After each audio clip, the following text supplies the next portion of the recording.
In the LCMS, how is mission related to the church? Do we have missionary societies? I suppose I'm especially curious about the connection between missions at a synodical level and the work of individual congregations to support that. Nick, I thought you'd ask a question about mission societies. That's actually a very insightful question about the relationship of mission and the church. Let me start by answering that in a structural way, that is just with reference to our Constitution and bylaws. From the time of its original organization, the Missouri Synod has seen mission work as the task of the church.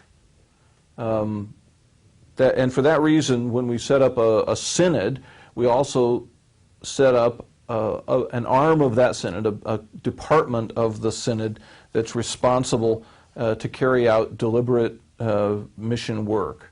The exact way in which that is structured has gone through numerous changes, but today we call that branch of the church the Board for Mission Services, and it's responsible for all of the collective corporate work we do as a synod together in North America and around the world. There have been times when we had a separate board for North American missions and another board for foreign missions, but for the last several years this has been combined into a single Board for Mission Services, sometimes referred to as LCMS World Mission. So that's sort of a structural answer to how the church is related, how the mission is related to church. You could say we see mission as the task of the church and therefore integrated into it as part of the church's organizational structure. At the same time, we have missionary societies too.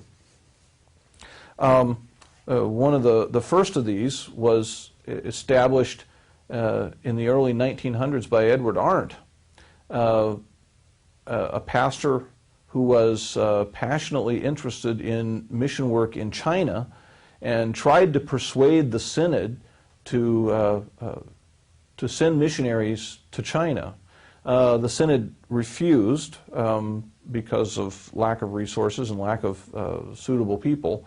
So Arndt organized his own society of Missouri Synod Lutherans, and this society then sent its first missionary, Arndt himself, as a missionary to China. So he went outside of the official structures of the Synod and created this independently constituted missionary society to carry out the Chinese mission work that he was so interested in.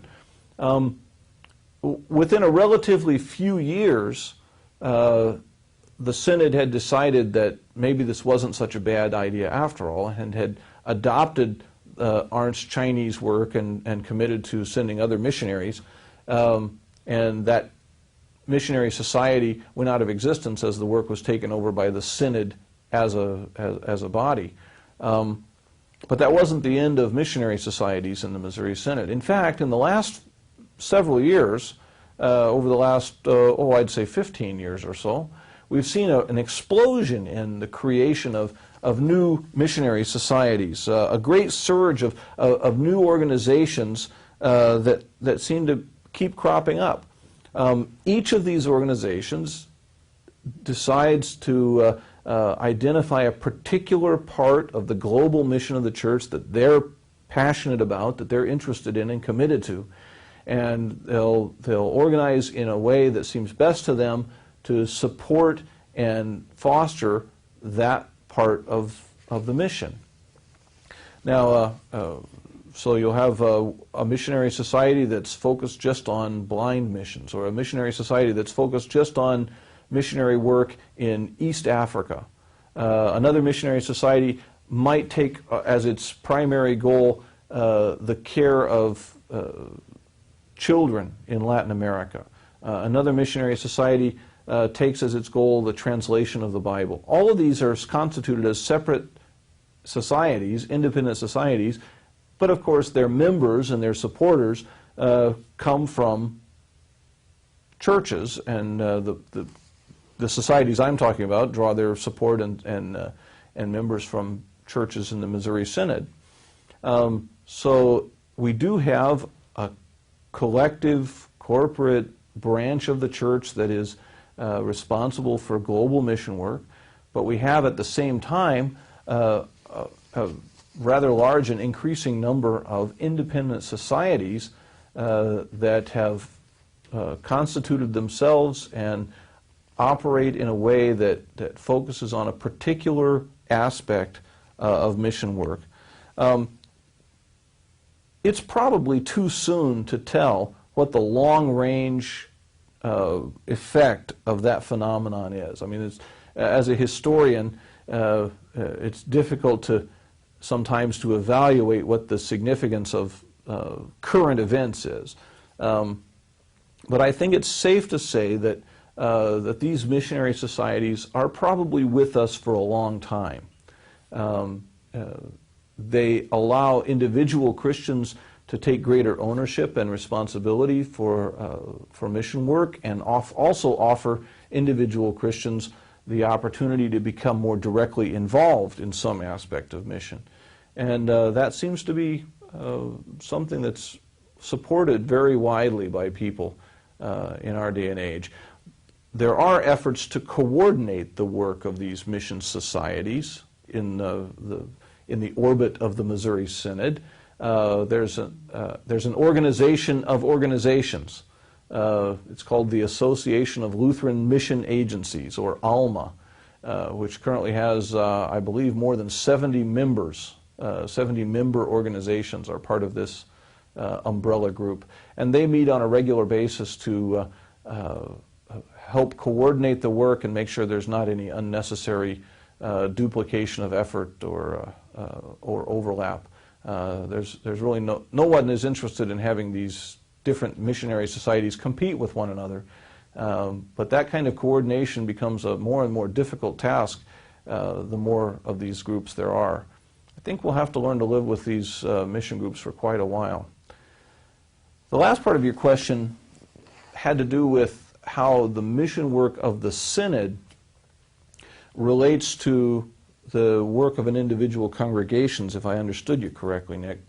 And I think that the best way to answer that is that for most of the Synod's history, the local congregation was understood as the primary agency for mission work of all kinds.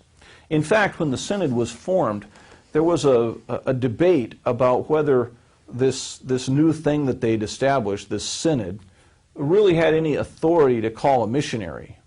It was argued that perhaps it was better if only local congregations called missionaries, and so a local congregation might call a man, but then give him the assignment of working in some other location where there wasn't a church, and his assignment would be to go there and start a church.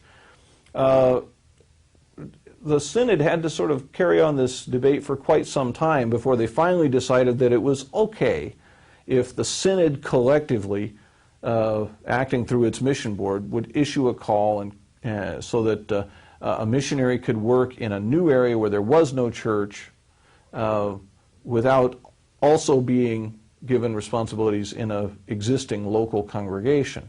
But that was not a slam dunk. And the reason it wasn't such an easy question is because the Missouri Synod understood the local congregation as the primary agency for the mission of the church.